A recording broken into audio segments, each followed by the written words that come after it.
Hey, it's Jason ODB, the Lincoln Addict, hitting you with another video. This time you see on your screen 1966 Lincoln Continental Convertible. There's so much to talk about with this one. As soon as I saw this, I immediately knew what car it was. There was an article in the Wall Street Journal years ago that ties into this car, so we'll talk about it. I would remind you, please, this week, if you have an opportunity, go to LincolnAddict.com.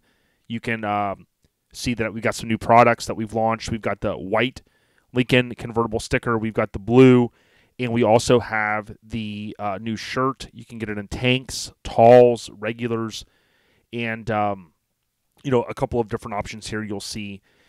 Please, if you can, the pre-sale is this week. You can order. Takes a couple weeks after the pre-sale ends for them to print and come to me. I use the best in the business, graphic disorder, and then I'll get those bagged and tagged and shipped out to you. So thank you for all the support. So Bring a Trailer. This is my second Bring a Trailer review, and I went on today, and as soon as I saw this car, this color, I immediately knew that it was from the Wall Street Journal WSJ article back from many years ago. So actually, not even quite 4 years ago, but from 2018. I remember this article, talked to John Cashman about it, and it's out here. So let's dive into this review. Bring a Trailer is a fantastic resource. I love how this website's set up. Makes it easy. There's a lot of photos. I mean, there is so much to break down here. Bottom line is you see here a nice front three-quarter photo with the top down. That's that money shot, top down, white interior. Looks good, which is fantastic. It talks about violet over white, 462, obviously in 66, 67, and then part of 68. It mentions 14-inch steel wheels, which, those would be 15s. They should be 15s. So, possibly just a minor typo there. It talks about, all the other main kind of stuff here. It does mention Pioneer stereo, so we'll see that it is an aftermarket radio. The car was repainted as part of a refurbishment completed in 2018. That ties into the Wall Street Journal date here, December 4th, 2018. It does say there was kind of a refresh of the electrical system, timing, air conditioning, Edelbrock carb, a lot of stuff. And again, good detail, and they actually have paperwork that backs this stuff up. It's offered with a workshop and the article. Again, as soon as I saw this color, I've only seen one this color, and I knew it was the one from that article.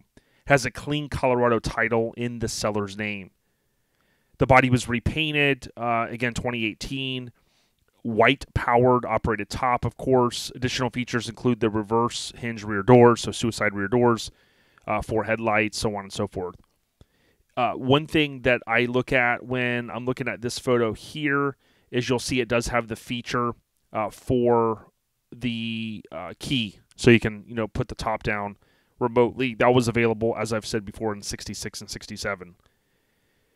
So it gives a little bit more information here. We get into the interior. We'll get to the detailed photos soon. I love seeing kind of the original interior. My estimation of this is it's original. You'll see there are some repairs over here, which me personally, I'd rather have the original seats if possible, if they're not too thrashed. It just has that great feel and that that original look and feel. It talks about the front bench seat, of course.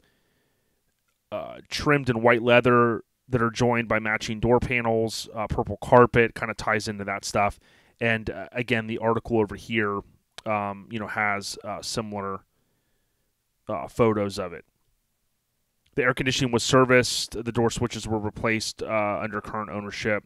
A lot of good detail. The 2-spoke steering wheel kind of talks about that. The 5-digit odometer shows 15K, approximately 1,500 of which have been added by the seller. Total mileage is unknown. So, they're being upfront there. Engine photos look good here, kind of original color. Maybe this was repainted, but for the most part, you see the AC. I see the upgraded coil here, which is something that you'll see on these cars. It kind of goes into more detail here.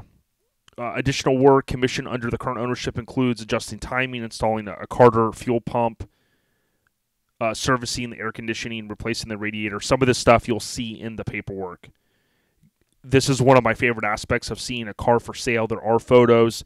Although not on a lift, there are photos underneath the car to kind of reassure you, especially if you can't get someone to put eyes on a car, which I always say is best case scenario, either for yourself or someone else. This gives you the reassurance that you're not buying a rust bucket, so to speak. You've got the VIN tag here, and I zoomed in. There's more clear photos here we'll look at in a minute. DSO 84. You could Google that, and you'll land on a website, and it will tell you that 84 is Cincinnati. So, we know Ohio, kind of the part of the Rust Belt. That could be of concern if, the car was driven a lot in the wintertime. Of course, they break down some of the information, and the reason why I mentioned 84 is because they only have it mentioned as the Home Office Reserve District, Delivery District, and that's what it stands for, but, 84 is for Cincinnati. So you got a little bit more information here. Now, this is the good stuff, right? You have a video here that's embedded on the website, and basically it shows the top working.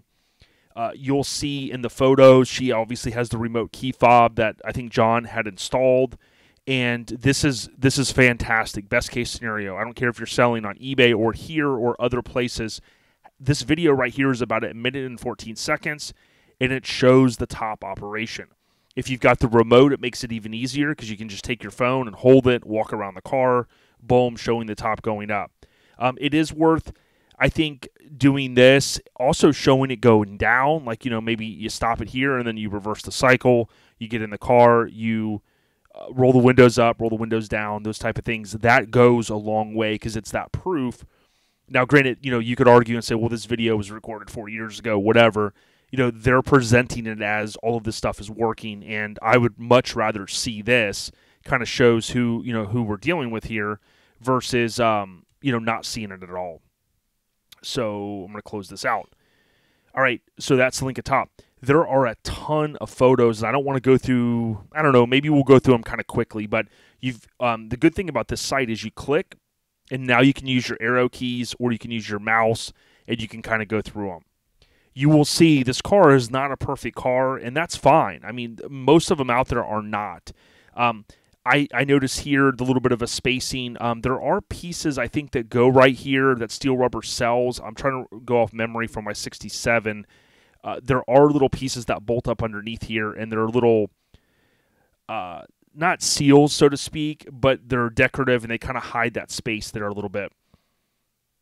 You got the top up, of course. You've got your side shot. You'll see the rear end of the car sits a little bit lower. These cars are, 50 to 60 years old. So there are times when you can get a car like this that this one to me is a nice car. And, like maybe change the leaf springs, put new front coil springs in it. And it helps a lot because, again, these are heavy cars and they've been sitting on this suspension for, 50, 60 years. But, to me, doesn't really look too abnormal. They're kind of, low cars as as stock. When I look at the bumpers, they look pretty good. And sometimes it doesn't like the way I scroll in with the mouse here, so I'm just going to zoom out.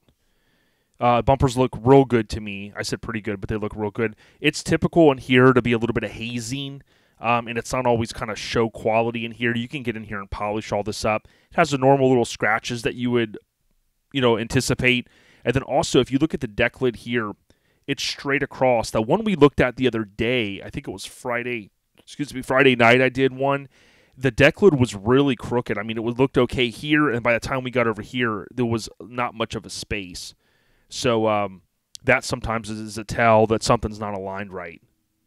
Rear three-quarter shot, again, top up. There's a lot of detailed photos here, but I tell you, the dog legs and everything, they look good to me. Again, the site doesn't really like me zooming in too much.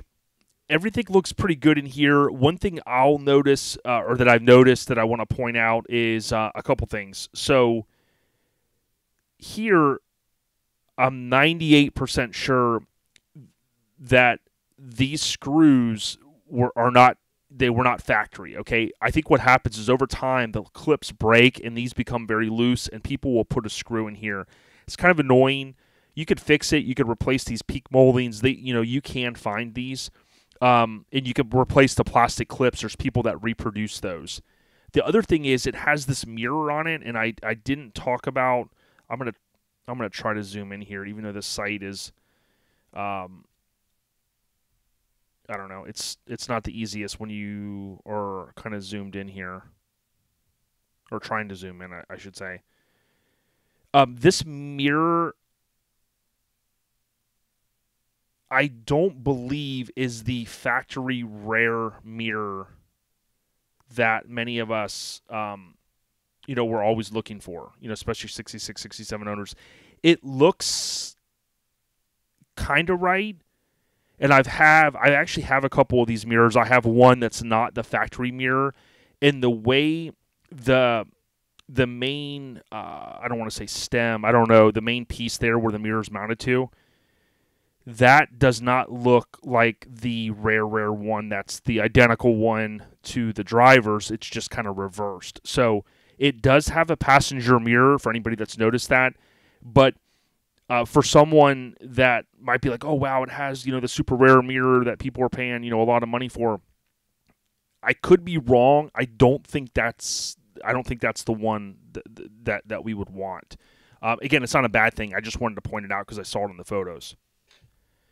This dot, or these two screws, again, like I was trying to say, you could take those out. But again, these clips would break, and there's people that reproduce those. We'll see, I think, more photos of that. Some of the same photos, just arrowing through. And, many of us would probably not even care. You just drive the car like that. But, yeah, you'll see that from time to time. Bumper end, it's not uncommon to kind of see them, again, where they maybe need to be aligned a little bit. If they're very, not clocked right, that could be an indication that maybe there was a little bit of damage behind it, but I don't think that's the case here. You see the headlights are replaced. You'll see that in the paperwork. And then here you get a better shot of this peak molding. These peak moldings I love. They look so good. And when they come down here, that screw, again, I'm pretty certain they never put that there on any of the models, but that's something that you could just replace the peak molding if you really wanted. There's typically pitting on these grills. Again, it's made out of pot metal. And you'll typically see that same kind of pitting even on the hood emblem. So you see a better shot of the screw. Again, they're being very forthcoming with all of these photos. It's fantastic. Now, up to 65, a lot of these trim pieces were in stainless. 66, like these pieces on the 67 that I owned, same as 66, almost identical, if not the same part. These are made out of pot metal, and you will start to see a little bit of what you're seeing here. There are people that specialize in replating pot metal. It's not your standard process. I forget. I think Advanced Plating in Tennessee also will plate pot metal, but the metal wasn't as good as what they would use on other parts, and then it would cause pitting over time. And again, that you'll see this. Now, this isn't too bad. I mean, if you're just looking to buy this car and enjoy it, maybe make some side money with doing weddings or whatever you want to do, I mean, nobody's going to notice that. But of course, I want to point it out. You've got your view through the front windshield, kind of showing some of the weather stripping. These pieces you can obtain these pieces. My thing is, I don't know many people that have went as far as changing these unless you're doing like a full blown restoration. That stuff is sealed in there so good, and I just don't know that you would want to go that far and like take the windshield out just to replace that, unless of course you had some sort of crazy leak. I could see the dash has been redone, which we'll look at some of those photos here in a minute. Again, more close-ups here, just showing everything's not perfect, and typically these cars aren't going to be perfect. You can see here the driver's mirror. The very rare passenger side mirror for 66, 7, and 8, and I guess technically 9 maybe, is the same exact splitting image of this, of course, but it's reversed. For that opposite side, it's kind of flipped. And on that side, you would see where it's cut right here. I have one of these mirrors for the passenger side, and where the trim is, the peak molding, it's cut perfectly for it. I've seen folks, do other things, and I've seen folks that go, yeah, I've got that rear mirror, that rare mirror, and they technically don't, because there are a couple of other things that people will put on there. Now, I could stand corrected, so I'm hoping that they have, I didn't remember looking at the photo because I'm kind of looking at it there. They do at least have the square mirror, so hopefully, we'll get a better look over there on that side.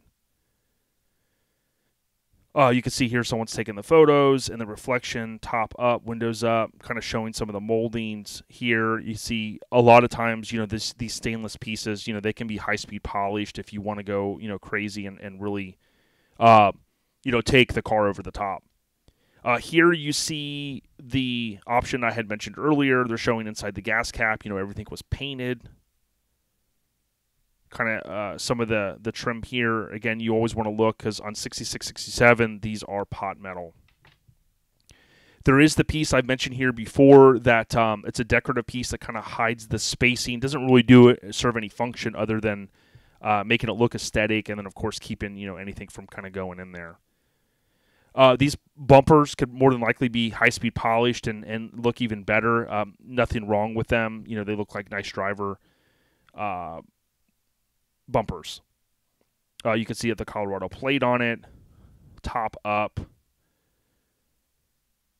The other thing I had noticed because of the Wall Street Journal, I had noticed she had the plaque in here, and they did mention it does come with that article, which is cool that they're giving that away. A lot of people want to keep those plaques, as kind of something. Okay, so from this angle here, this is a pretty good mirror, better than most, but I do not think... I think I actually have a mirror that's just like this. I have a few. But this mirror right here, I can tell you I'm pretty certain this is not the correct one, because again, I have the correct one and I also have one that's not the correct one. And the one of the ones I have like this, it's making me think this is not the one that is highly sought after. All right, now that I got my MacBook plugged in, that's not to take it away from the seller whatsoever on the mirror. I'm just wanting to reinforce that I wouldn't want you to go, hey, I'm going to have the super rear mirror on this, and be disappointed. All right, so again, some more, and then here you go. Here's the one. I skimmed through these quickly earlier. You can see how this is bolted on. You may choose to leave this, no big deal. You might say, hey, it's tough to drive this car with the top up without a passenger mirror. That's the way the majority of these cars came from 61 to 67. There was not an option for a passenger mirror until 66. Of course, that was kind of 66, 7, 8, 9. But this mirror here, you can see where I can tell right here, this is not the peak molding. So what they've done is they probably cut the peak molding, and they added this with the screw here. So wanted to point that out. And you can see, like right here, it looks like the peak molding's not even there on that one, based upon where they cut it. A little bit better view there, so I didn't look at that earlier. You see the Wall Street Journal plaque here, probably made by In the News, ironically enough. They, for many, many, many, many years, were about 10 or 15, maybe 15 minutes from my house here in the Tampa Bay area. I think they sold, and now they have reformed as In the News again. I know one of the guys that works there. They make those awesome plaques, and they got into making them like that, acrylic. Okay, so normal kind of scratches here you're going to see in the stainless all the time. The paint job looks good to me, which I think is good. Windshield wipers are there. 66 has the star on the front fender. Everything looking good here. They're kind of showing that there's no chips or anything. When the hoods and the deck lids and all this stuff's kind of put back, whether it was taken off or not, after it's shot, if things aren't aligned right, you will start to see a lot of chips and stuff here. But on this one, it looks good. To me, so far, the feeling is like this is a very, very nice car. If I was looking for a car to put my family in and drive, everything I'm seeing so far is good. Here in the dogleg area, you can see doesn't look like there's any kind of craziness going on, even though this was a DSO Cincinnati car. This, you got a nice clean line here. There's nothing here. It's not saying that someone couldn't have went in here and put Bondo and made this, kind of sculptured it nicely, but from what we can see, it does look true, and it looks good. So more photos just kind of going through here. This is the rear door to the rear quarter panel. That's the way it's supposed to look, where it's kind of split, and then it always kind of goes up right there, way the body lines are and stuff. Again, many detailed photos. I mean, this is a far cry from the other car we saw on eBay that they're asking 40 grand for, and they have 2 photos. You see what I'm saying? This presentation says it all. You got the wide white wall tires, so that might be something you want to change depending on what the tire codes are and how old they are. Even if they don't have a lot of miles as they presented the car, it doesn't mean that the tires don't need to be changed. So I would always encourage folks, again, if you're tight on your budget, find out what the date code is on the tires, because that might be something that you might want to do as soon as you get a car.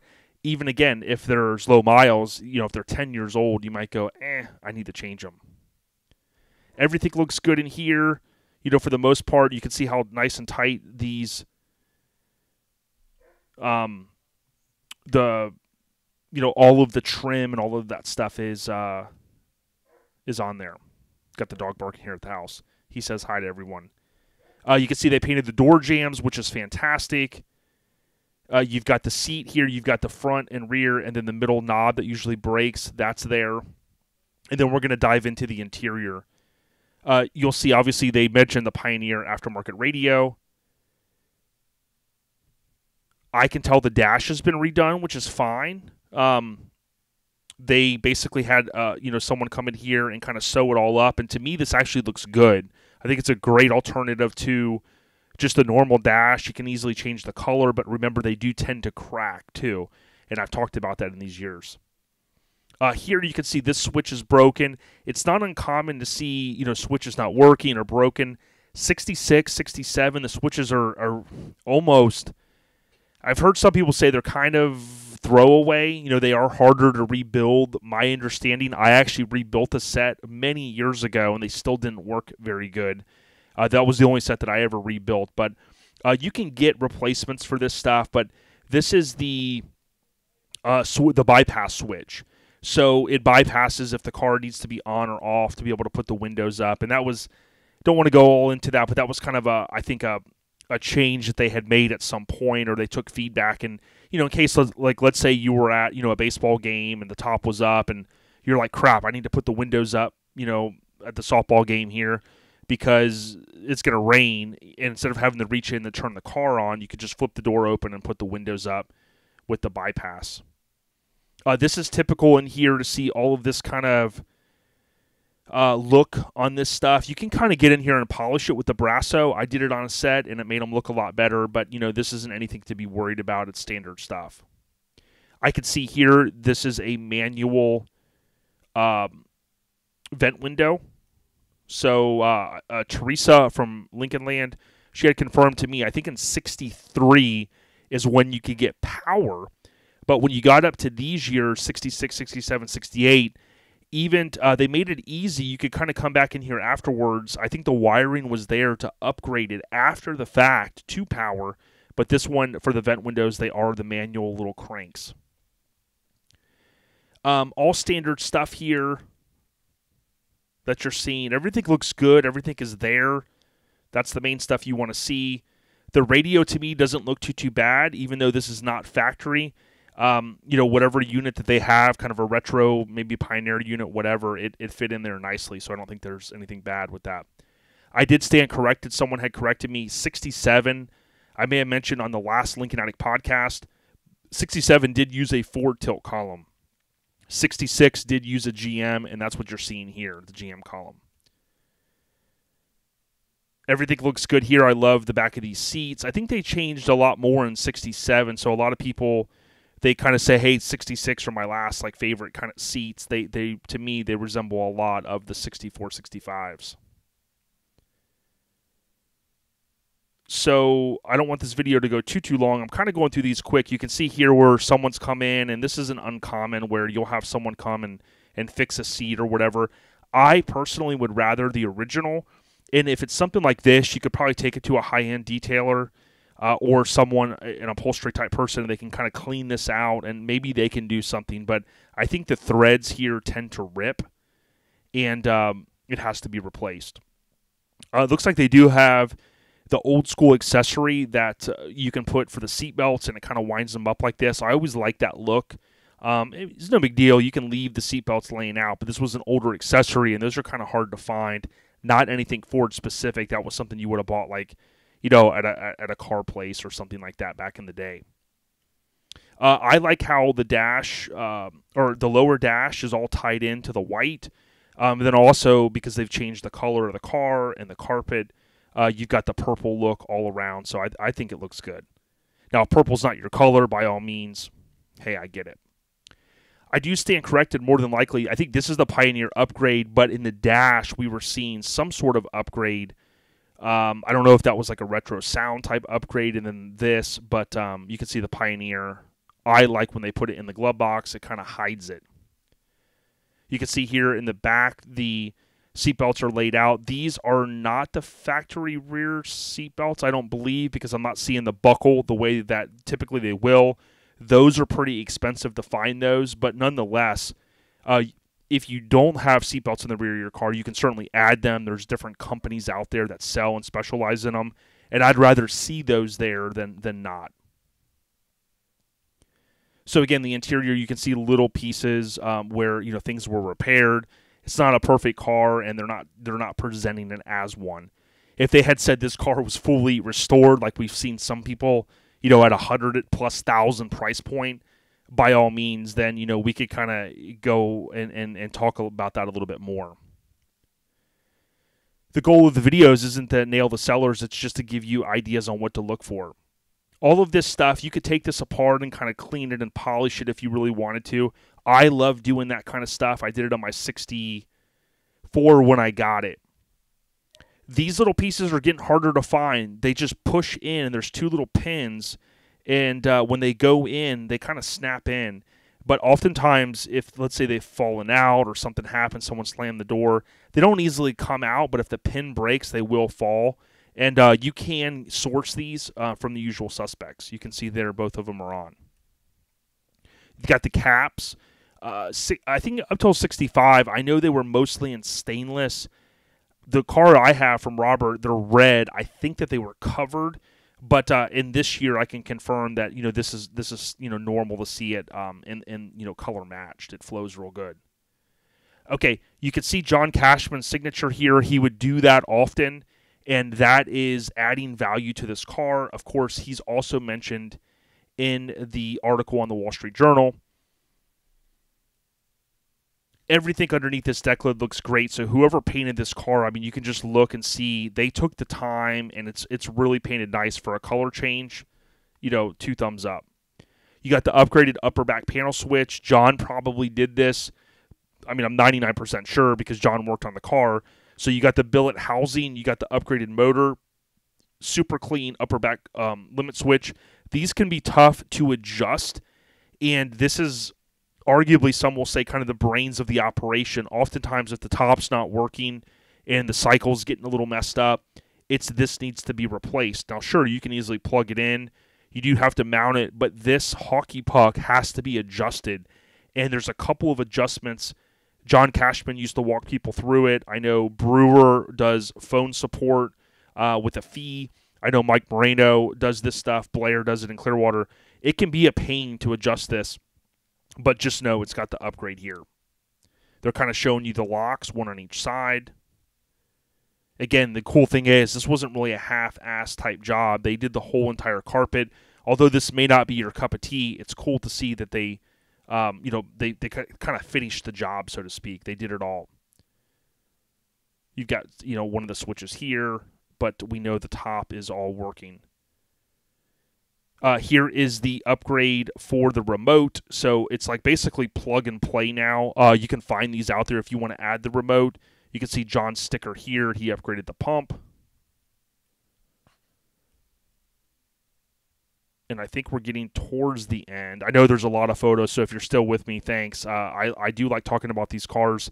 One of the other important aspects is we're seeing under the car, and although they don't have access to a lift, they're giving you that perspective. You got to see something. I'm looking right here to see how rusted this is. It looks fine. Of course, this is all going to be crunchy and whatnot. They pretty much all are, unless they've been blown apart. And you can get this car, and if you want to make it a double the price car and you want to blow all the stuff apart like I did before and powder coat and sandblast, I mean, you can make this a show quality car. You absolutely can. But they're not presenting it as that. And I can see they have an upgraded ground cable here, which is great. Nothing suspect underneath the car. Typical kind of leaks and grease and nastiness. You're going to see it on all these cars. Underneath here, you don't have a clear shot of the floor pans, but everything I'm seeing looks good. Nothing, here that would indicate there's like a ton of rust. Same here. You got your normal bracing. Doesn't look like they've went and sprayed anything to kind of put lipstick on a pig. A lot of times these could be rusted out. This is where the spare tire sits in these years. When the deck lid's open, you kind of saw that spare tire still in black carpet. But, all of this in here looks good. And again, a lot of times, if you want to keep your car stock, you can come in here and replace these leaf springs. There's companies that make these. And I've heard people say, hey, I thought my car rode great. 50, 60-year-old car, and they replaced the leaf springs and coils, and they replaced the shocks. And they're like, dude, it's like driving a brand new car. I've seen that more than once. I did notice that the exhaust had been replaced, so that's a couple $1,000 savings right there, especially if it was stainless. Normal stuff here. These are the convertible braces. They are sometimes missing on cars. Not typically, but I've seen a couple missing before. But these braces were only on the convertibles, and they got these big-ass bolts that kind of go through here. Your normal little leakage here from just different fluids. These cars are always pretty nasty underneath. There's some of the paperwork. Here's the plaque. Again, I do believe I have several of these plaques myself. This is in the news acrylic plaque. It looks like it comes with it. You got the key fob remote with the keys. And then you have the paperwork. So you can see here, that says Harvey, Louisiana. You could talk about, this person they really broke it down. Almost $8,000 in labor. There's a whole bunch of stuff here, 6,700 or 6,800. There's more paperwork, more paperwork, more paperwork. John Brewer. There's the clock refurbished. So the clock's working. He's one of the guys you can send your clock to. They got the Carter 3-port pump, steering, filter, carburetor linkage modified for the Edelbrock carb. We had John Brewer on Lincoln Addict podcast before. And then you got John Cashman, some of his receipts as well for some of the work that he did. So that's it. What an amazing car. I mean, to me, it's really nice. I mean, this is a car you could get, you could drive, you could enjoy, you could put the top down. Then there's meat on the bone to go, hey, I want to maybe blow the suspension apart. I want to clean it up more. If you're OCD like that or you enjoy those projects, hey, that's there. But, this car is not presented as a perfect car. Now, the last thing I'll say before I close this is if you scroll down here, you've got $25,000 on the current bid, 6 days and some change left. You got ends on May 28th, so that's Memorial Day weekend. I was equally wowed by the $300 an hour labor rate on the invoice. You got people commenting here. There's always going to be that. Picture 214 should tell you all you need to know about the vehicle. That's right, $44,174 invoice. That's in 2017. So I don't know if I skipped through that photo pretty quick, but it kind of shows they did put some money into this. And there's other comments. But really what you want to see is it's going to show you who is bidding on this car. Let me go back. So you see it went from 16 to 18.9 to 25,000. Someone will probably end up with this car. It could be a dealer, and they may want to flip it. But if you're looking for a car, this one looks pretty nice. If you can kind of get over the color, if you can get over some of the little aesthetic things that you could potentially update, this would be a fun car, in my opinion, to get in, cruise, and maybe make a small project out of some things if you want to make things nicer. Now, the article, I think, lastly, I believe it talks about why she painted it purple. And we all know what purple symbolizes with women in terms of, health-wise. So it's been a while since I read the article, this is the money shot photo, her and John in the car. And so I would encourage you to go read it if you want more information, but you can kind of see the photos line up, with the stereo and the dash and all that stuff. And the last couple, nice car. So it looks like a nice lady. She spent some money on it, and it can be yours on Bring a Trailer. So thanks again. Check out Lincoln Addict podcast, however you find podcasts, and go to lincolnaddict.com to order your merch pre-sale. And again, on the homepage, you can actually go to info, how to listen. And I got a link so far just to Podbean and Apple. Many of us have iPhones. Check it out. Have a safe week. I might take a break this week from doing videos. It's Memorial Day week. There's a lot going on. And again, rest in peace to all of those that we lost in battle for Memorial Day. So that's why we celebrate that holiday. Take care, everyone. Stay on the rise. We out of here.